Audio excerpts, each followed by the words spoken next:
The Hearts of Gold podcast is brought to you by the Grow and Share Network, produced by Thrill Media. Welcome to Hearts of Gold. Today we have Andrea with us. Hi, Andrea. Hello. Can you tell us about your Girl Scout Gold Award project? Yes. So my main focus of my Girl Scout Gold Award project was advocating for animals, mainly dogs. So in Florida, we are ranked number 4th in county shelter deaths, and this is because of overcrowding shelters. Many people like to impulse buy, or there's a lack of spay and neutering, which causes overcrowding shelters because these shelters don't have enough resources or employees to keep going. So I made it my mission to help prevent this by making a pet owner's guide with my school. It has a bunch of resources, tips, and tricks so people in the community can help prevent this with me. What inspired your project? In my family, I've always lived with animals and around animals. So my aunt had like a farm and now she has 3 cats and a donkey. My grandma had 2 dogs and a parrot, and my troop leader has 2 dogs from a shelter. And when I was younger, I used to have a Dalmatian, but that was like really, really young. So being around animals a lot, it's helped me grow for a passion for animals. And now that I've heard about what happens to animals in pet shelters when there's not enough resources, I decided that I wanted to help that sort of cause. Can you tell us about your partner and how you connected with them? So I was looking at a bunch of shelters around my community and I stumbled across Howling Hounds Sanctuary Rescue.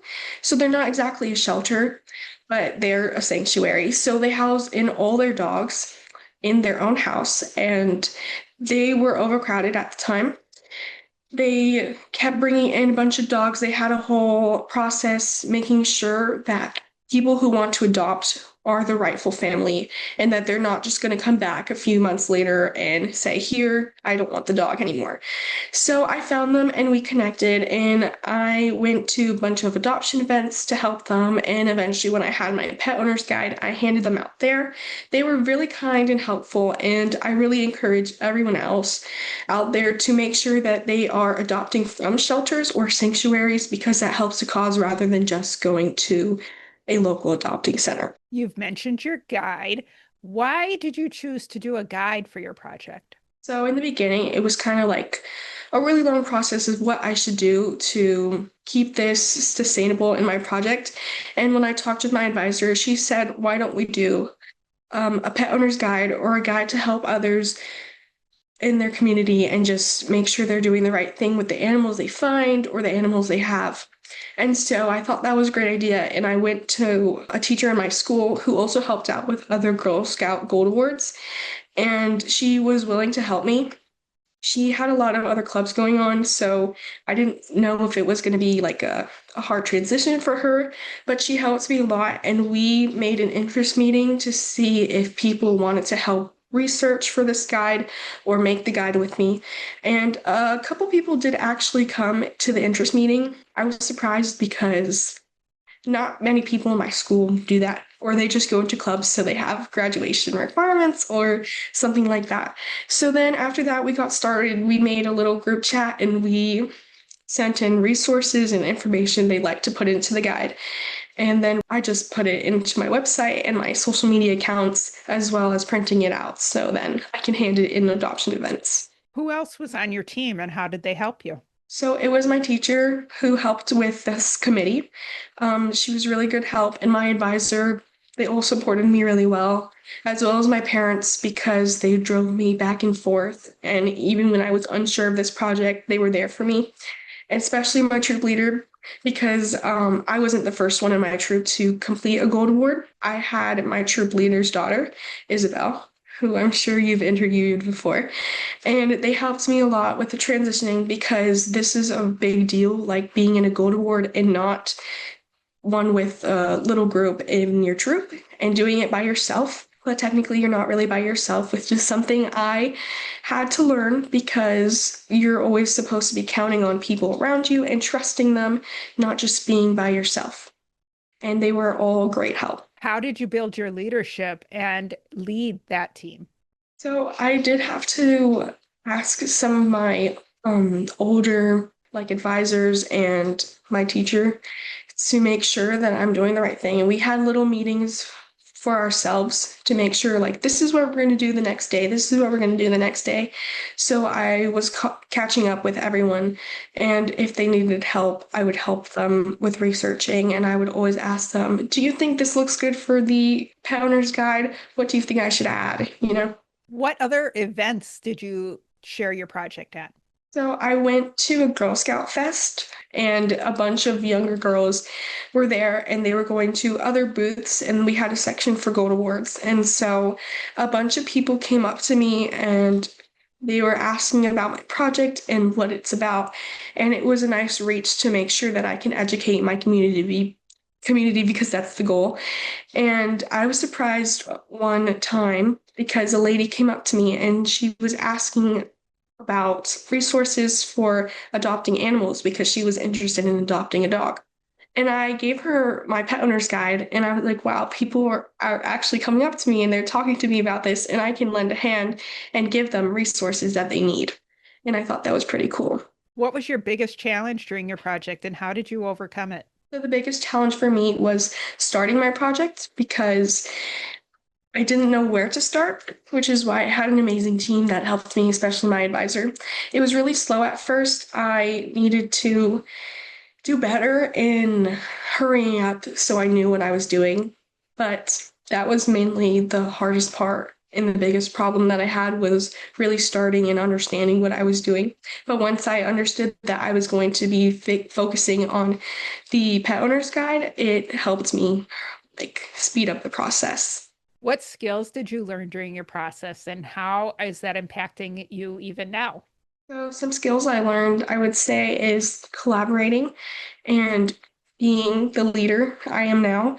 It helped me with clubs at my school, like SJ, which is student government. I am now an executive, and I think that definitely helped because the whole committee thing for my pet owner's guide was last year, and this year I am now an executive. And I think stuff like that, especially in the Gold Award, will help for the future and making sure I can collaborate and communicate and know what's right and wrong and what I should be doing to improve myself. What did you learn about the Gold Award process itself that might be helpful for future Gold Award Girl Scouts? What I learned about the Gold Award process is that it's really a good thing to ask questions and to not be afraid. It is a long process, but if you're willing to ask questions and make sure that you're doing the right things to keep going, then it's much easier than you would think. Do you have a special memory from your project to share? Special memory would probably be like the first time I saw the sanctuary. We went and I was giving them food, like little dog food, and a bunch of dogs were outside. So they like came up to me and they were quite dirty because they were outside playing, but they just like kept jumping. And my dad's a fan of dogs, so they were like, he was like playing with them and stuff like that. What other Girl Scout experiences have you had? Last summer, I went to New York, the Broadway bound trip for destinations, and I had a lot of fun. It was 1 week, but I stayed a little before the destination started with my family, and so it was like 14 days, and that's kind of a lot. Basically 2 weeks. And so we traveled around New York City. We watched 4 Broadway shows and we went and tried new foods and had fun with people all around the world or around the US. And I had a lot of fun because I really like theater. I wish to be in more theater shows locally. I haven't in a while, but it was nice to go back to stuff like that. And I've gotten more into theater recently, so it was nice. Was that your first destination trip? Yes.